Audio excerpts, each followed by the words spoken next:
Pinagpalang good day mga kapugo, andito na naman tayo ulit sa aking channel at sa bidyong ito ipapakita ko naman kung ilang litro ang magagamit na tubig sa ating quail drinker kada layer para malaman natin kung gaano karami ang ilalagay natin sa overhead tank at maglilik test na din tayo mga kapugo. Pero bago yan, mas lalong sasaya at magaganahan tayong gumawa ng content kung pipindutin mo ang subscribe button at ang like. Pwede mo ring i-share para maraming makapanood ng ating video. At kung nagustuhan mo naman ang video at may katanungan ka about sa top, pwede ka rin mag-comment sa comment box below. So di ko na patatagalin at uumpisahan na natin ang video pagkatapos ng... Kasama ko nga pala si Pugro sa paglalagay ng tubig sa quail drinker at ang gamit niyang lalagyan ay 1.5 liters na bote ng soft drinks at bibilangin natin kung ilang bote ang mailalagay para mapuno at eksakto sa drinker ang tubig para di ma-dehydrate ang mga alaga nating pugo. Unang bote pa lang yan at diretso sa dulo ng drinker natin. Di man nangalahati ang drinker sa 1.5 liters na bote ng soft drinks. Ikalawang bote na to mga kapugo at mangangalahati na kaya ang drinker natin sa dalawang bote ng soft drinks. Antayin lang natin maubos ang pangalawang bote.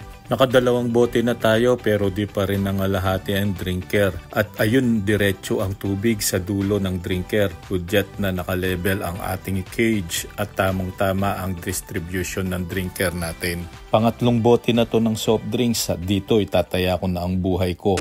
Tama kayo.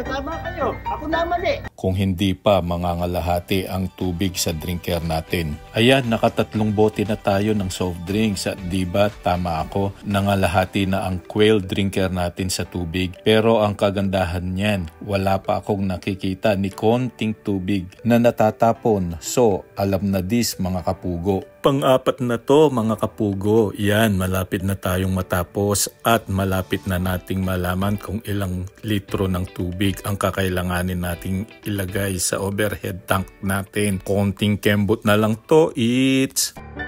Wala kang awa! Tapos na ang pang-apat na bote ng soft drinks at kitang-kita, konti na lang talaga ang kulang sa drinker natin at matatapos na tayo. Malamang sa alamang, magiging 5 bote ng soft drinks ang kasya sa quail drinker natin. At ayan, ibubuhos na ni Pugro ang ikalimang boteng soft drinks na 1.5 liters at dito magiging sakto na sa ating quail drinker. At makocompute na natin ito pagkatapos ng boteng ito. So, eksaktong 5 bote ng soft drinks na 1.5 liters ang kailangan natin. So, ang cage natin ay 4 at kada cage mayroon tayong 5 layers kaya 4 times 5 equals 20. Multiply natin sa 5 bote ng soft drinks na 1.5 liters. Sa madalit salita, 20 quail drinker times 7.5 equals to 150 hanggang 160 liters. Yan ang kailangan nating ilagay sa ating overhead tank kada maglalagay tayo sa tangki natin. Ibig sabihin, kung 150